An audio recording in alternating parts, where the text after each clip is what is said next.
ഇങ്ങനെ ഒരു കമന്റ് കാണുമ്പോൾ നിങ്ങളുടെ മനസ്സിലേക്ക് ആദ്യം വരുന്നത് എന്തായിരിക്കും? അതിപ്പോ മമ്മൂട്ടി, ജോഷി, മോഹൻലാൽ, പ്രിയദർശൻ എന്നൊക്കെയായിരിക്കും അല്ലെ? പക്ഷെ എന്റെ മനസ്സിൽ ആദ്യം വരുന്നത് ഇദ്ദേഹത്തിന്റെ ചിത്രമാണ്. ഒരു സ്ട്രഗിളിംഗ് അല്ലെങ്കിൽ ഒരു അപ്കമിംഗ് ആക്ടർ ഒരു ഡയറക്ടറുടെ തന്നെ തുടർച്ചയായ പല പടങ്ങളിലും അഭിനയിക്കുന്നത് സാധാരണ കാര്യമാണ്. പക്ഷെ ഒരു ഇൻഡസ്ട്രിയിലെ മേജർ താരമായിരുന്നിട്ട് കൂടി ഒരേ ഡയറക്ടറോടൊപ്പം തന്നെ അടുപ്പിച്ച് 3-4 പടങ്ങൾ ചെയ്യുക, ഇനി വർഷങ്ങളോളമുള്ള ആ ഒരു ടൈപ്പ് അവസാനിപ്പിച്ച് പുതിയൊരു ഡയറക്ടറിലേക്ക് നീങ്ങിയാൽ പിന്നെ അയാളോടൊത്ത് തുടർച്ചയായി 2-3 പടങ്ങൾ ചെയ്യുക, ഇതൊക്കെയാണ് ഇദ്ദേഹത്തിന്റെ ഹോബി. കഥ തുടങ്ങുന്നത് 2014 സിരുതേ ശിവ ഡയറക്ട് ചെയ്ത വീരം എന്ന സിനിമയോട് കൂടിയാണ്. ഇതിന് തൊട്ടടുത്തതായി പുറത്തിറങ്ങിയ ഗൗതം മേനോന്റെ എന്നെ അറിന്താൽ എന്ന സിനിമയൊന്ന് മാറ്റി നിർത്തിയാൽ വേതാളം ഡയറക്ടഡ് ബൈ ശിവ, വിവേകം ഡയറക്ടഡ് ബൈ ശിവ, വിശ്വാസം ഡയറക്ടഡ് ബൈ ശിവ. ഇത്രയും കഴിഞ്ഞ് അദ്ദേഹം ചെയ്തത് നേർക്കൊണ്ട പറവ എന്ന സിനിമയാണ്, ഡയറക്ടഡ് ബൈ എച്ച് വിനോദ്. അടുത്തത് Valimai, directed by H Vinod. അതിനടുത്തത് Thunivu, directed by H Vinod. കാര്യം ഞാൻ ഇദ്ദേഹത്തിന്റെ വലിയ ഫാനൊന്നുമല്ലെങ്കിലും ആളുടെ സ്ക്രീൻ പ്രസൻസ് എനിക്ക് ഭയങ്കര ഇഷ്ടമാണ്. ഒപ്പം നമ്മുടെ തൊട്ടടുത്ത ഇൻഡസ്ട്രിയിലെ ഒരു മേജർ താരത്തിന്റെ ഒരു പുതിയ പടത്തിന്റെ അനൗൺസ്മെന്റ് വരുമ്പോൾ നമ്മൾ ശ്രദ്ധിക്കുമല്ലോ.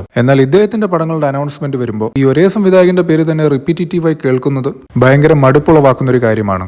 അദ്ദേഹത്തിന്റേതായി അവസാനമായി ഇറങ്ങിയ ഗുഡ് ബാഡ് ആൻഡ് അഗ്ലി എന്ന സിനിമയുടെ അതേ ഡയറക്ടർ തന്നെയാണ് അദ്ദേഹത്തിന്റെ അടുത്ത സിനിമയുടെ സംവിധായകനെന്നും കേൾക്കുന്നു. ഒരു എസ്റ്റാബ്ലിഷ്ഡ് താരമായതിനു ശേഷം ഈ ഒരു പാറ്റേൺ ചെയ്ത വേറൊരാളുണ്ടെന്ന് എനിക്ക് തോന്നുന്നില്ല. അങ്ങനെ ഒരു കോമ്പിനേഷൻ നടന്നതായി നിങ്ങൾ ഓർക്കുന്നുണ്ടെങ്കിൽ കമന്റ് ചെയ്യുക.